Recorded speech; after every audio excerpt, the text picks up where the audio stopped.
करण्यासाठी फर्स्ट सेशनला जेव्हा आपण समोर येत होतो त्यावेळेस आपल्याला संवर्धनाची भीती वाटत होती आणि आज जे आपण सर्वजण भाषण करतोय यामध्ये जमीन आसमानाचा फरक आहे. आजचा सेशन मला खूप आवडला. सरांनी 22 मुद्दे सांगितले आणि सर्वात सोपी गोष्ट म्हणजे भाषण हे. आजच्या सेशनमध्ये प्रत्येकाच्या ह्याच्यात ऊर्जा निर्माण झाली की आपल्याला भाषण शिकता म्हणजे बोलता यायला लागलं, आपण बोलणार याच्यामुळे प्रत्येकजण आनंदात आहे. सर मागच्या वेळेसपेक्षा ह्यावेळेस ना जास्त भीती वाटत नाही, आता छाती धडधड पण होत नाही आणि आजचा सेशन खूपच छान झाला.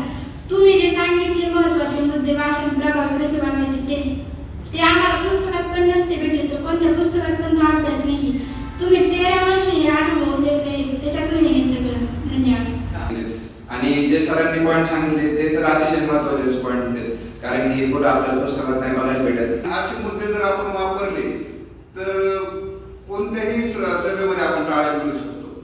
एवढं मी नक्की सांगू. सरांनी जे मुद्दे सांगितले त्याबद्दल मी त्यांना धन्यवाद.